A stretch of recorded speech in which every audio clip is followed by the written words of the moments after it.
जय श्री कृष्ण। आज हम विष्णु पुराण से विष्णु जी के दूसरे अवतार कच्छप अवतार मतलब कूर्म अवतार के बारे में जानेंगे। पौराणिक कथा के अनुसार एक बार देवताओं को अपनी शक्ति पर बहुत अहंकार हो गया था। तब एक बार महर्षि दुर्वासा ने इंद्र को परिजात पुष्प की माला भेंट की थी। अहंकारवश इंद्र ने उस माला को ऐरावत हाथी के मस्तक पर डाल दिया। यह देखकर ऋषि को इंद्र पर क्रोध आ गया। उन्होंने देवताओं को श्रीहीन होने का श्राप देकर उनकी सुख समृद्धि खत्म कर दी। श्राप के प्रभाव से लक्ष्मी सागर में लुप्त हो गई। इससे सुर असुर लोक का सारा वैभव नष्ट हो गया। इस घटना से दुखी होकर इंद्र भगवान विष्णु की शरण में गए।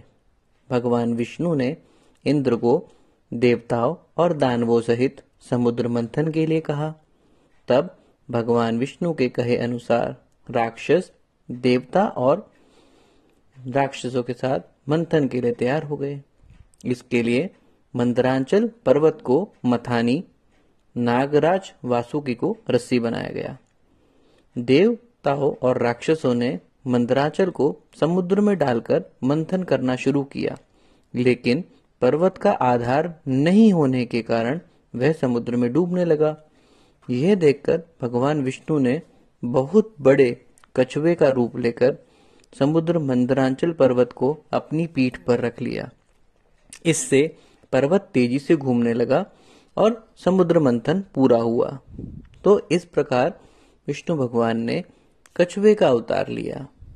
इस कथा के और आगे बढ़ते हुए एक प्रचलित श्लोक है, जिसके अनुसार समुद्र मंथन से 14 रत्न निकले थे।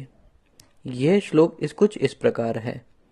लक्ष्मी कौस्तुभा रिजातक सुराधन्वंतर ऋषंद्रमा गावः कामदुहा सुरेश्वर गजो रंभादि देवांगना अश्वः सप्तमुखो विषम हरिधनुः शंखो अमृतम चाम्बुदेहे रत्नानि हि 14 प्रतिदिनम कुर्यात् सदा मंगलम। तो जो 14 तरह के रत्न निकले थे, वो सबसे पहला था हलाहल, दूसरा ऐरावत, तीसरा कामधेनु, चौथा उच्चेश्रवा, पांचवा कौस्तुभ एवं पद्मराग मणि, कल्पवृक्ष, रंभा नामक अप्सरा, महालक्ष्मी, वारुणी मदिरा, चंद्रमा, शारंग धनुष, पांचजन्य शंख, धन्वंतरी और अमृत। आप जानना चाहते होंगे कि ये रत्न जो निकले थे ये किन के पास गए। तो विष तो जैसा आप सभी जानते हैं, जब विष निकला था तो भगवान शिव ने इसको ग्रहण कर लिया था और इस विष के कारण महादेव का कंठ नीला पड़ गया, जिसके कारण उन्हें नीलकंठ नाम पड़ा। कामधेनु, यह गाय अग्निहोत्री यज्ञ की सामग्री उत्पन्न करने वाली थी, इसलिए ब्रह्म ऋषियों ने इसे ग्रहण किया। उच्चैःश्रवा, यह सफेद रंग का अश्व घोड़ों का राजा कहा जाता है, इसे असुरों के राजा बलि ने अपने पास रख लिया। ऐरावत, यह एक सफेद रंग का हाथी था जिसके 4 दांत थे।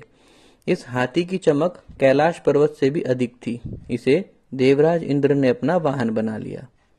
कौस्तुभ मणि, समुद्र मंथन में जो मणि उत्पन्न हुई थी उसका नाम था कौस्तुभ, जिसे भगवान विष्णु ने अपने हृदय पर धारण कर लिया।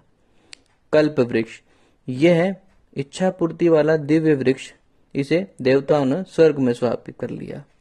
रंभा, जो ब्रह्मांड में सबसे सुंदर नारी थी, उसकी चाल बहुत लुभावने वाली थी, यह भी देवताओं के पास गई। उसके बाद देवी लक्ष्मी, धन की देवी लक्ष्मी भी क्षीर सागर से प्रकट हुई और सभी लोग चाहते थे, देवता ऋषि असुर सब चाहते थे लक्ष्मी उन्हें मिल जाए, लेकिन माता लक्ष्मी ने भगवान विष्णु का वरण किया।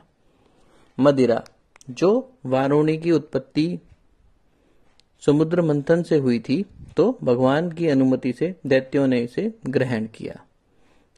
चंद्रमा, चंद्रमा को शिव ने अपने मस्तक पर धारण किया। परिजात पुष्प, यह वृक्ष की खासियत यह थी कि इसे छूने से थकान मिट जाती थी, यह भी देवताओं के हिस्से में गया। पांचजन्य शंख, यह शंख विजय का प्रतीक माना जाता है, यह शंख श्री विष्णु को मिला। धन्वंतरी, धन्वंतरी अपने हाथों से अमृत कलश लेकर निकले, इन्हें भगवान विष्णु के अंशावतार और आयुर्वेद का जनक माना गया है। अमृत, अमृत समुद्र मंथन से प्राप्त हुआ अंतिम रत्न था। इसके निकलते ही देवता और दानवों में इसको ग्रहण करने के लिए झगड़ा होने लगा। अंत में भगवान विष्णु ने देवताओं को अमृत पिलाकर देवताओं को अमर कर दिया। बोलिए जय श्री कृष्ण। इस कथा को यहीं पर संपूर्ण करते हैं। इस वीडियो को अधिक से अधिक लाइक कीजिए, इस चैनल को सब्सक्राइब कीजिए और इस वीडियो को अधिक से अधिक